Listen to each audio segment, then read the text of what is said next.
Hello everyone, welcome back to my channel. So today we are going to solve fourth problem in our August lead coding challenge. As you can see here, power of 4 is our fourth problem, and I have solved fifth problem as well, but that's a problem for separate video or next video. So today let's have a look at our problem. So today I don't think we need much of an explanation, and this is going to be a short video. So what we have to do here, and the title of our program is power of 4, and we have to find, given an integer, write a function to check whether it is a power of 4. Easy. So what do we have to do? Like, we will be given a number 16. 16 is a power of 4. I mean 4 raised to 2 is equals to 16. So we have to check whether a given number, a given integer, to be more specific, is a power of 4 or not. Okay, so it's, I think, quite easy, and I think you know what power of a number means. It means just anything, I mean a number raised to some other number, like 4 raised to 0 or something like that. So now let's try to solve our problem.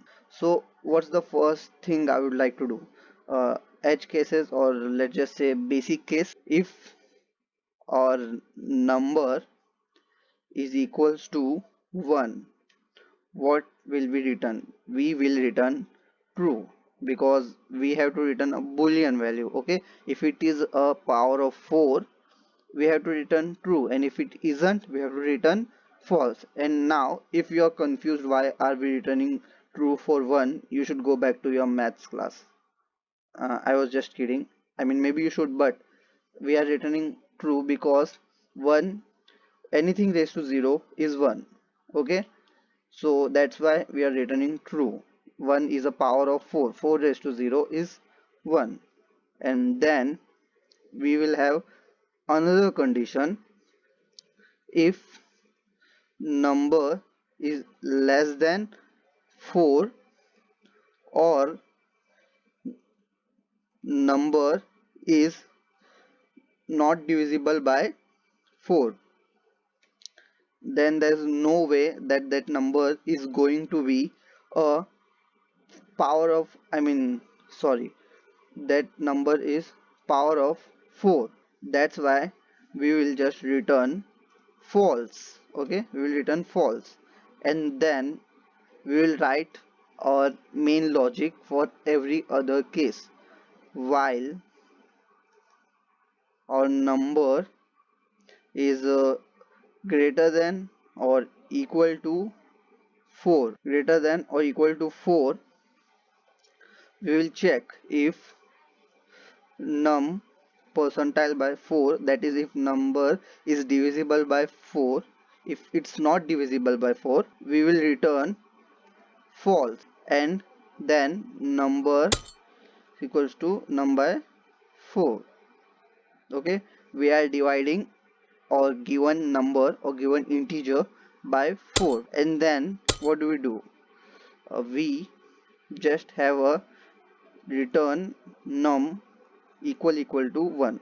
Okay, so now first let's just run our program, and then I will explain to you what I did here. Our solution is accepted. Now let me just explain our program completely once again. So first thing we are doing is we are just checking if our number is 1, if we will just return true. And then what we are doing is we are just checking if our number is less than 4, and if it is divisible by 4 or not.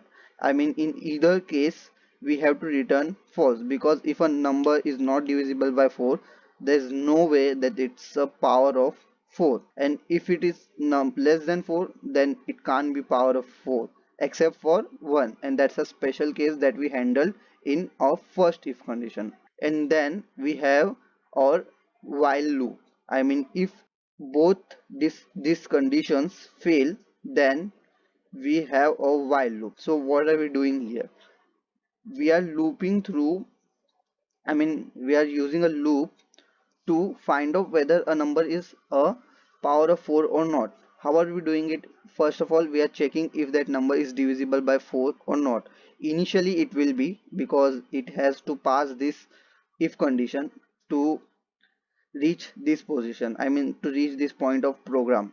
So initially it will be true, but let's just say we have a number like 20 which is divisible by 4, so initially it won't return false, okay, but when we divide 20 by 4 it becomes 5, and then when we come again it's still greater than or equal to 4, and num percentile by 4, that is the remainder is now 1, it's not 0, so it will return false. And yeah, so we got right answer. So that's how it prevents us from returning a wrong value.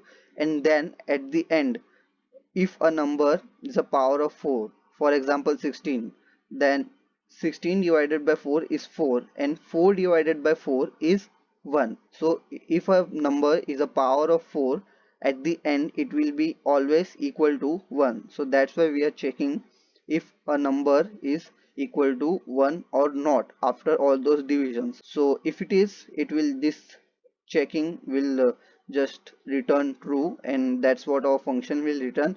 And if it's not, let's just say it's something like 2 3 or something else, then it will just return false.